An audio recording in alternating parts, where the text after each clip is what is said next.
Hi friends, welcome to வச்சு. இன்றைக்கி என்ன டிஷ் பார்க்க போகிறோம்னா பனானா பேன் கேக் தாங்க பார்க்க போகிறோம். அதுக்கு வந்து நம்ம பனானா கட் பண்ணிக்கலாங்க.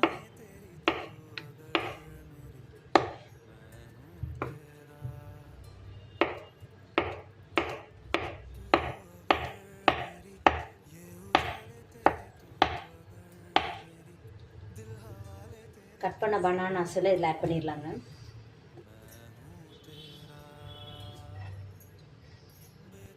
நம்ம நாட்டு சக்கரை ஆட் பண்ணிடலாங்க. வெனிலா எசன்ஸ் ஒரு ட்ராப் ஆட் பண்ணிடலாம். ஒரு கப் வந்து நம்ம கோதுமை மாவு எடுத்துக்கலாங்க. இப்போ நம்மக்கிட்ட என்ன நட்ஸ் இருக்குது அதை ஆட் பண்ணிக்கலாங்க. என்கிட்ட பாதாம் இருக்குது, நான் பாதாம் ஆட் பண்ணிக்கிட்டேன். வந்து நம்ம இந்த பவுலுக்கு மாற்றிடலாங்க. இந்த மாதிரி டெக்ஸ்சர் இருந்தால் தான் பேன் கேக்கு நல்லா சூப்பராக ஸ்பாஞ்சாக வரும். இதில் வந்து நம்ம கொஞ்சமாக தேங்காய் துருவல் ஆட் பண்ணிக்கலாங்க, நல்லா டேஸ்ட்டாக இருக்கும். இப்போ வந்து தோசைக்கல் நல்லா ஹீட் ஆகிடுச்சிங்க. இப்போ வந்து நம்ம பேன் கேக்கு ஊற்றிடலாம்.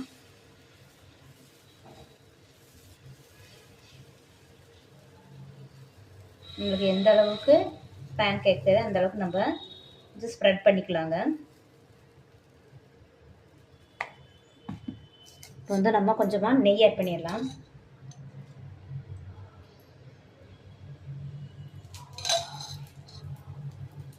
இப்போ வந்து நம்ம திருப்பி போட்டுக்கலாங்க. சிம்லி வச்சுக்கோங்க. நல்லா ப்ரௌனிஷாக ஆகிடுச்சு. இப்போ ரெடி ஆகிடுச்சிங்க. நம்ம வேற ஒரு பிளேட்டுக்கு மாற்றிடலாம். பாருங்க ஃப்ரெண்ட்ஸ், பேன் கேக்கை தயாரிச்சு நம்ம சாப்பிட்டு பார்க்கலாம் எப்படி இருக்குன்ட்டு.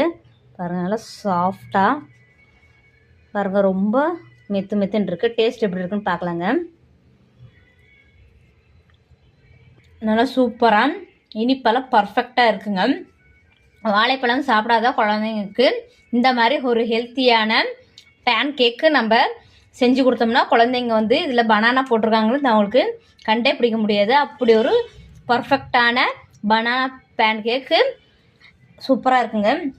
நீங்களும் இந்த டிஷ் செஞ்சு பார்த்துட்டு எப்படி இருக்குன்னு கமெண்ட்ஸ் பண்ணுங்கள். இந்த வீடியோ பிடிச்சிருந்தா லைக் பண்ணுங்கள், ஷேர் பண்ணுங்கள், சப்ஸ்கிரைப் பண்ணிக்கோங்க. அப்படியே என்னோட பேஜை ஃபாலோ பண்ணிக்கோங்க. நெக்ஸ்ட் வீடியோவில் பார்க்கலாங்க. தேங்க்யூ.